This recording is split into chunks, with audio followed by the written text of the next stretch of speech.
You ever notice how the people who break you walk around like nothing happened?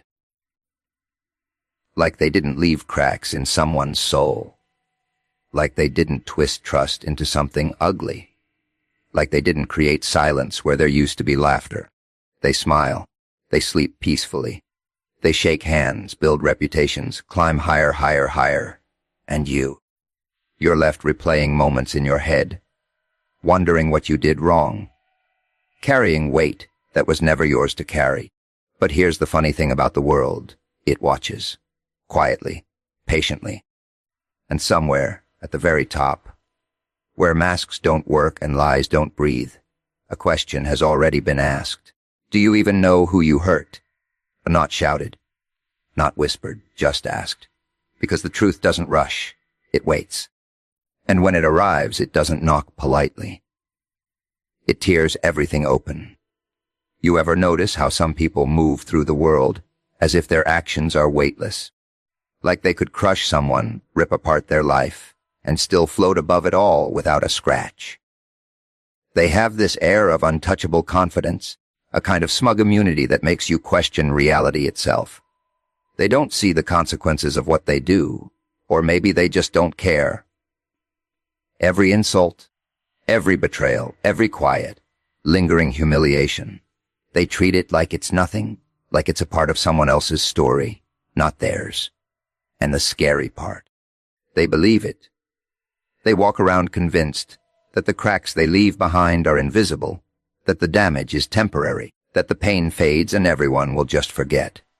But pain doesn't work that way. Pain doesn't vanish just because someone wants it to. Pain burrows in. It grows. It sits in the corners of your mind when you're trying to sleep. It laughs quietly at your attempts to move on. It waits in the reflection of your own face when you try to find the person you were before. And the ones causing it? They don't notice.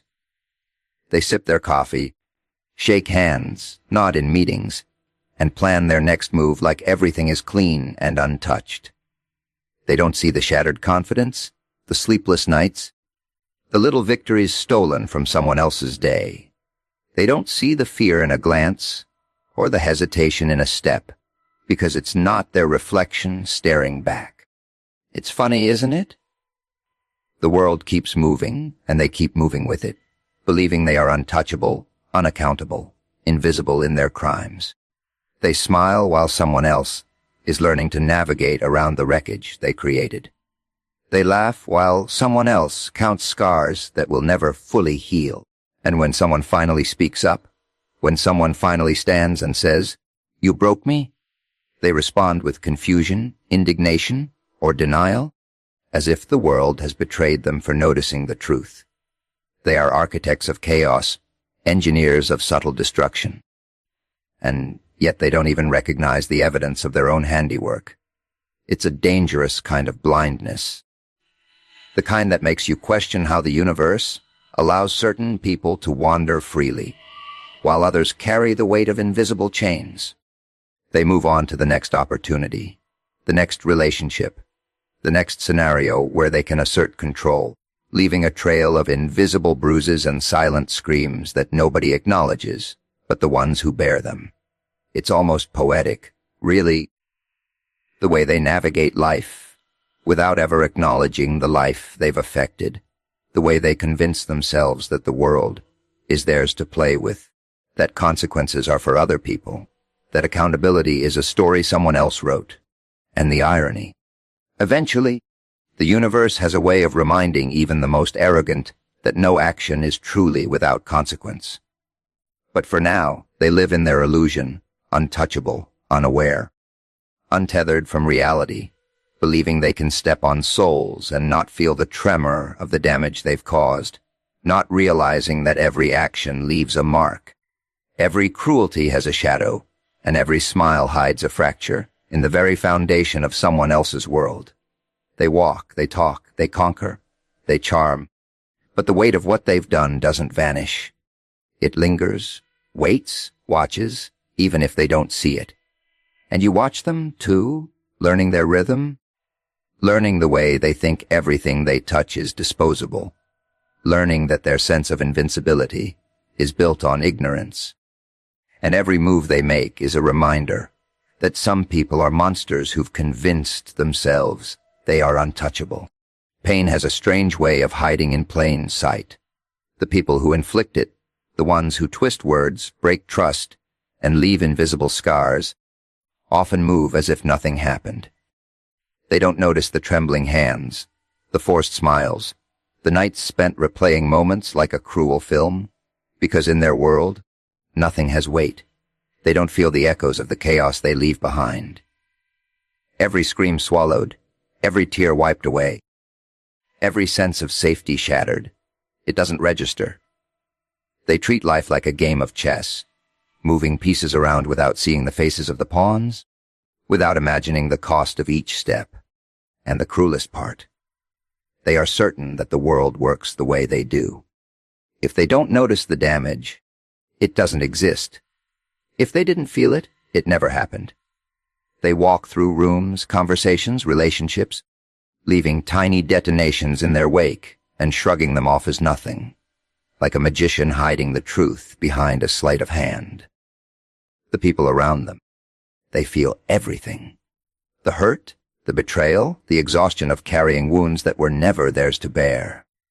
The victim lives in an invisible cage built from gaslighting, manipulation, and silence, while the abuser dances around freely, unaware that the locks have teeth, that the bars bend with tension, that the cage will one day crack.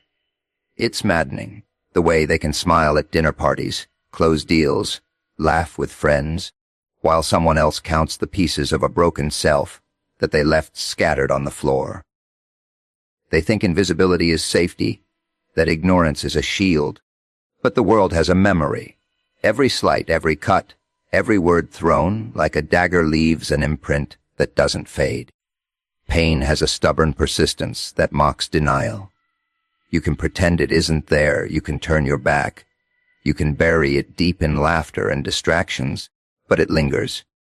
It burrows under skin, lodges behind ribs, whispers in quiet moments, and reminds the ones who suffer that what happened was real, that it mattered, that the world is not as clean as the abuser believes. And the abuser, so convinced that their actions are meaningless, never realizes the full measure of the damage.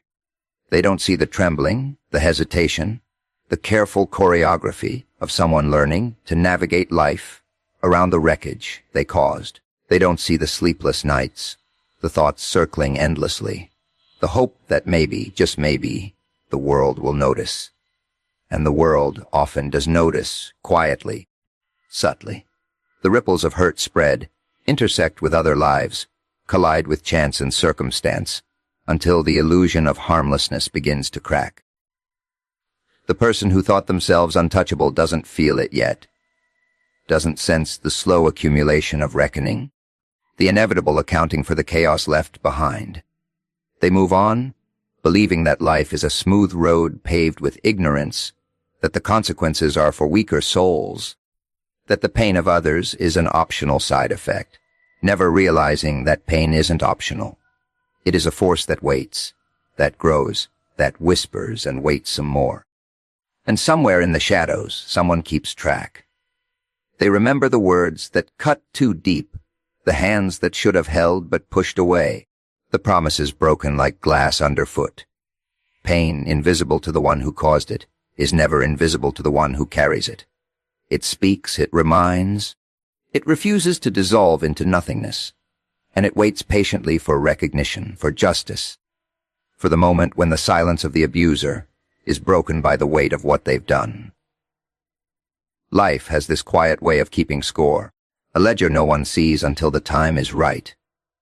The people who hurt, the ones who manipulate, cheat, or destroy without hesitation. They walk around thinking the world owes them nothing, and that they owe the world even less.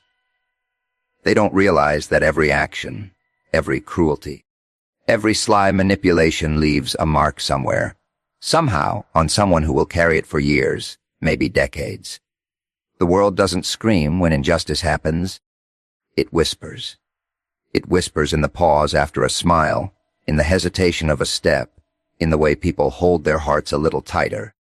in the way laughter becomes cautious. Those who cause pain rarely see it, because the world isn't always loud about what it's witnessed. It's subtle, patient, and precise. Life watches quietly like a predator circling unseen, noting patterns, counting cracks, cataloging damage. And when the time comes, the balance doesn't scream. It arrives in quiet, in moments that feel almost natural, almost inevitable. The one who believed themselves untouchable will suddenly notice that the ground they thought steady has begun to tilt. They will feel the weight of what they ignored for so long, but not all at once, not like a storm. It comes as a ripple first, a small tremor underfoot, barely noticeable, a whisper of the reckoning to come. And the world, it does not forget, it archives everything.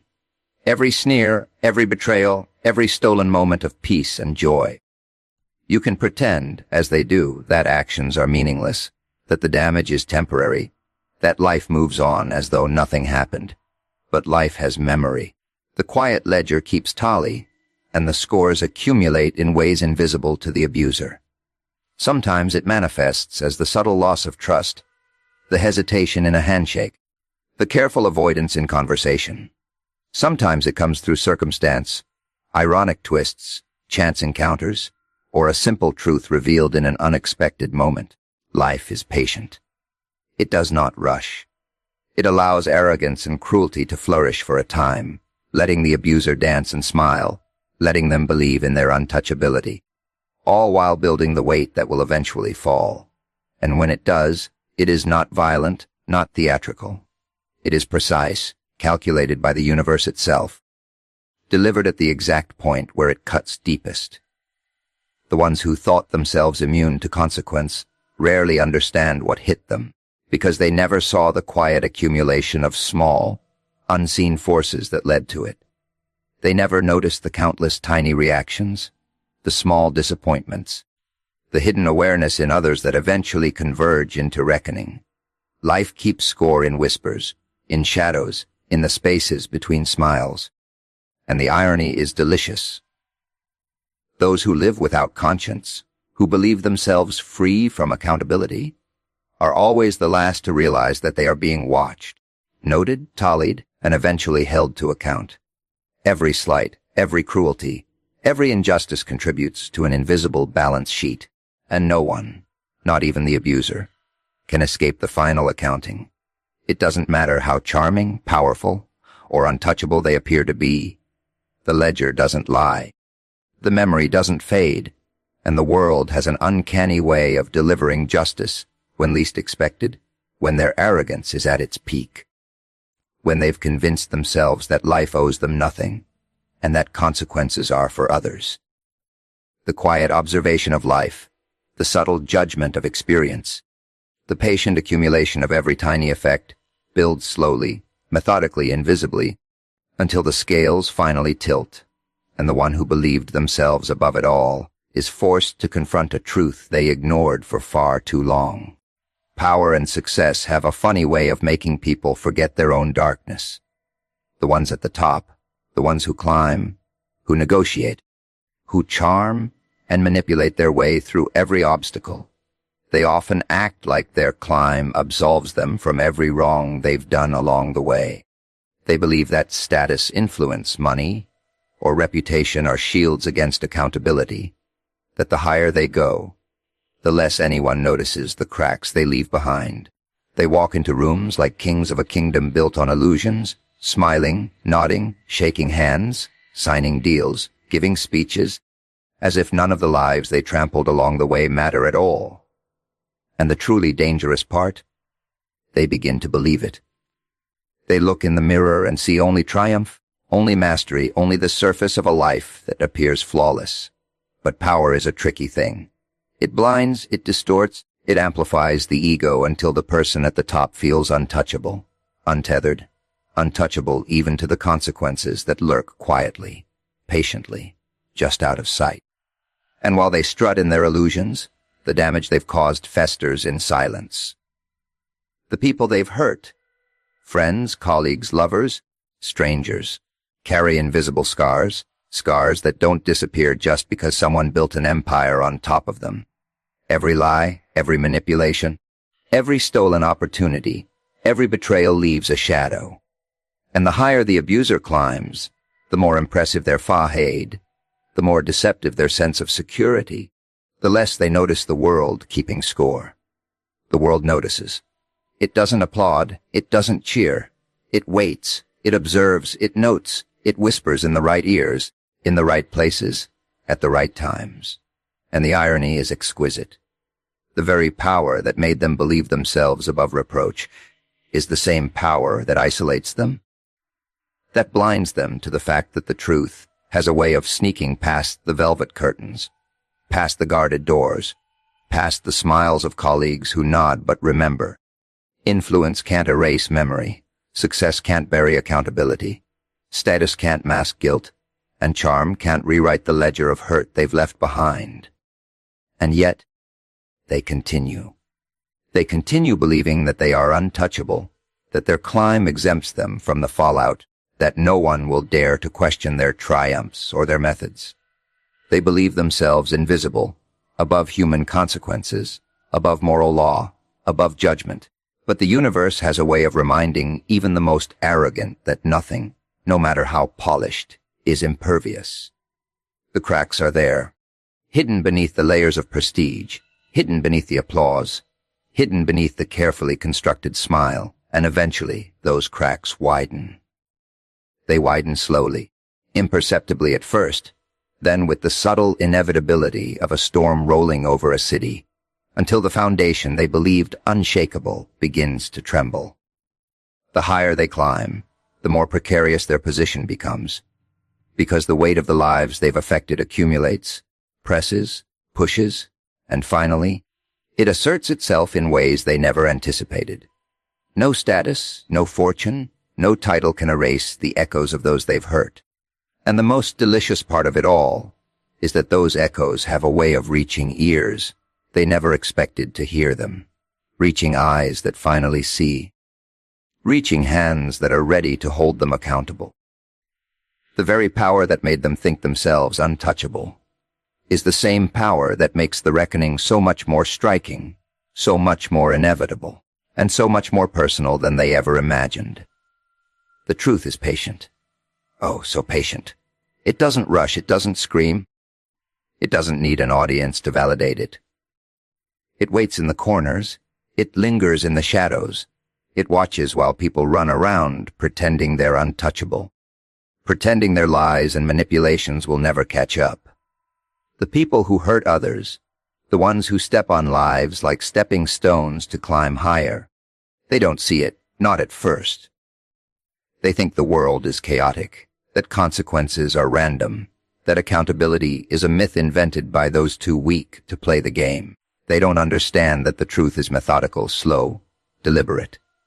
It studies every move, remembers every word, counts every tear, notes every tremble, catalogs every scar left behind in silence.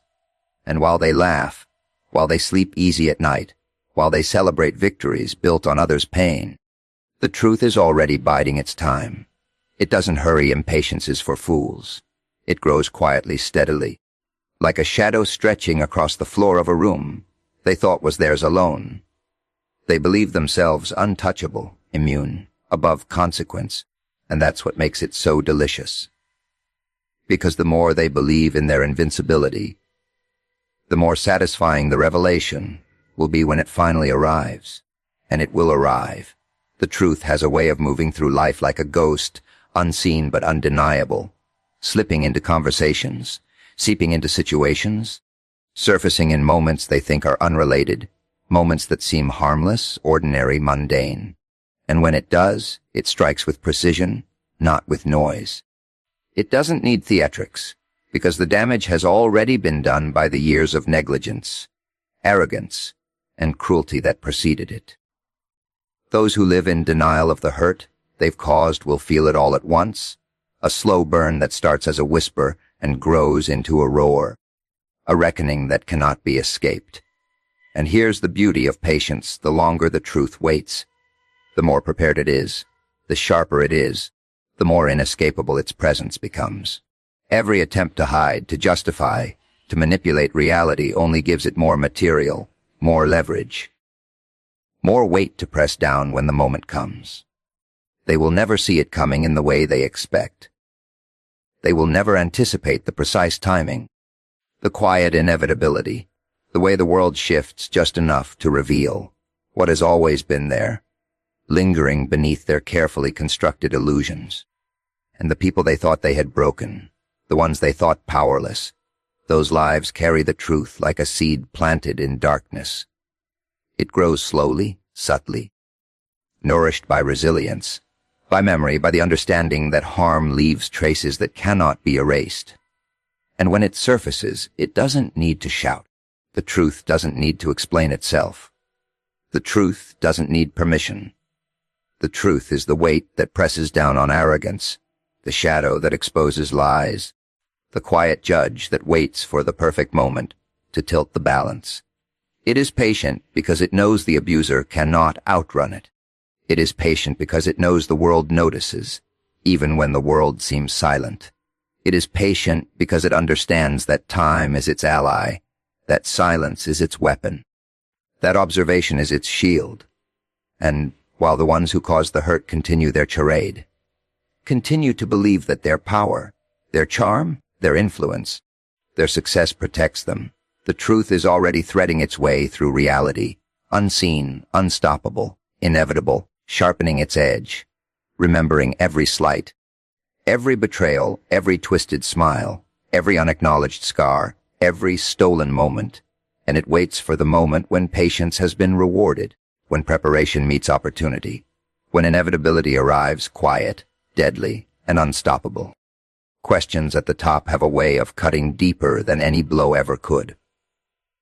When someone who sits above the chaos, someone who has the perspective, the power, the vantage point to see what most people miss, asks the right question, it changes everything. The abuser, the one who thought themselves untouchable, the one who moved through life like their actions were meaningless, suddenly feels the ground shift beneath them. They don't see it coming because questions don't announce themselves with fanfare. They arrive quietly, subtly, but with the precision of a scalpel. Do you know who you hurt? It's simple, almost polite, almost harmless until it isn't. Until it lands where it was meant to land. In the mind, in the conscience, in the carefully built facade that hides the cracks and fractures they've left behind. And the beauty of it is, it doesn't matter if they answer. The mere act of the question being asked, of recognition being directed toward their misdeeds, begins to erode the walls they've constructed. They start to squirm in ways they didn't anticipate. They begin to feel things they've long ignored. They begin to notice the trembling hands, the forced smiles, the careful avoidance, the stories whispered in hallways, the eyes that no longer look at them the same way. And the ones who were silent, the ones who bore the weight of cruelty in quiet, the ones who masked their pain for years, feel the tremor of acknowledgement. It validates what they knew, what they survived, what they endured. And the abuser, they can't run from it, not really. The higher they've climbed, the more their visibility amplifies the question, bouncing it off walls of prestige, influence, and reputation. It echoes, it resonates. It refuses to be ignored. Questions at the top are dangerous because they carry authority. They carry weight. They carry attention. They don't just seek answers. They demand reflection, even if the reflection is resisted.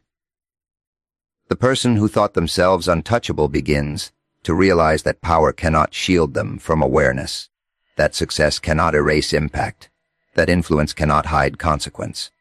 And it is in that realization, subtle as it may start, that panic begins to creep in. They feel the ledger of their actions, the invisible tally of harm, pressing against their carefully maintained confidence. They start to question their own narrative. Were they really in the right? Did they really deserve the victories they claimed? Did anyone ever see them for what they were, or only the mask they wore? And the most delicious part is that the question doesn't need an answer to do its work. It plants a seed that grows in silence, nourished by guilt, by reflection, by the creeping awareness that their actions are no longer invisible, that their deeds have been cataloged, observed, remembered. And the higher they sit, the more precarious that seat becomes, because the question travels, it spreads, it seeps into conversations, into whispers, into reports, into eyes that have been watching, taking note, waiting. It spreads like wildfire in the underbrush of the world they thought they controlled, and suddenly, the very edifice they believed secure begins to feel shaky. Their influence, their charm, their control, all of it becomes brittle under the weight of awareness, under the precision of a question that pierces the veil. And the ones who bore the brunt of their cruelty, who endured the invisible wounds, feel a shift too. They feel the first tremor of acknowledgement, the first flicker of justice, the first subtle indication that the world is noticing, that their pain is no longer ignored, that someone who matters, has finally asked the question that changes everything. The abuser senses it even if they try to hide it, even if they try to laugh it off, even if they try to convince themselves it's just curiosity, just idle speculation.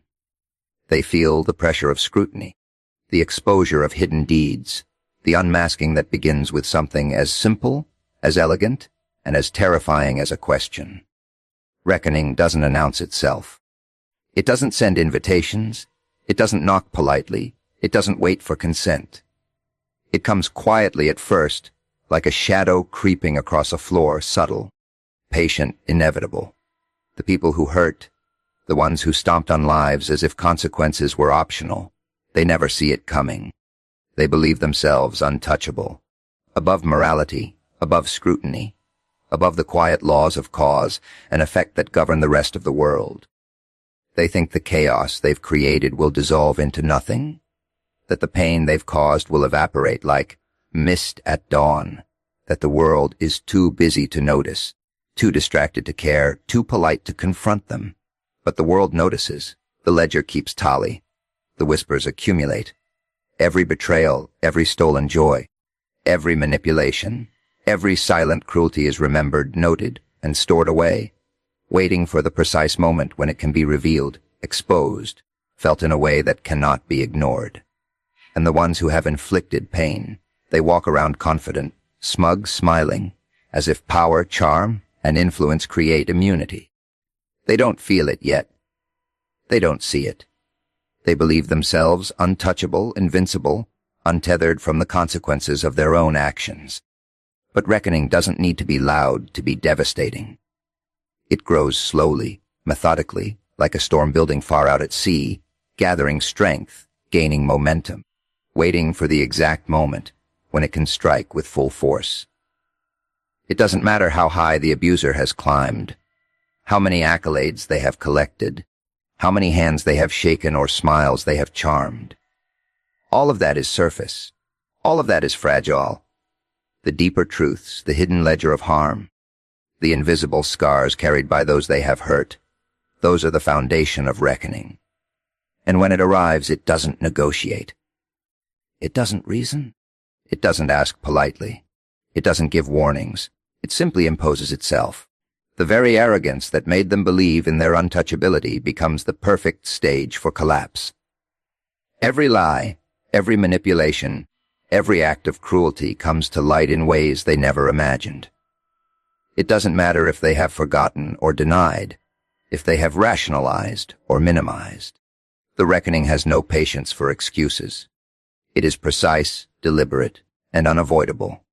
And there is something delicious in the timing, in the inevitability, in the way the world waits until the abuser is fully confident, fully secure, fully convinced that they are beyond reproach, before it begins to unravel everything they thought untouchable. The fear that creeps in at first is subtle, almost imperceptible, a quiver in the spine, a flicker in the eye, a doubt in the mind, and then it grows. Doubts become questions. Questions become guilt. Guilt becomes awareness. Awareness becomes exposure. And the higher they built themselves, the louder the echo of their reckoning. The people who suffered in silence, who masked their pain, who endured in secret, Those lives converge, those voices merge, and the damage, once invisible, now presses down on the abuser like a weight they cannot escape. And the irony is exquisite. The very traits that made them dangerous, the arrogance, the manipulation, the belief in invulnerability, are now the traits that make the reckoning so much more devastating. They cannot charm it away. They cannot climb over it. They cannot negotiate with it. It exists beyond their control, beyond their influence, beyond the reach of their cleverness. It moves with the precision of inevitability, the patience of time, and the inevitability of consequence. And as it presses, as it closes in, as it unmasks and exposes, the abuser feels the first taste of what they inflicted on others, the first inkling of the fear, confusion, helplessness, and despair that they once caused. The ledger is no longer silent. The shadows are no longer empty. The reckoning has arrived, and it does not care about titles, influence, wealth, charm, or power. It only cares that balance, long ignored, has a voice, and it will not be denied.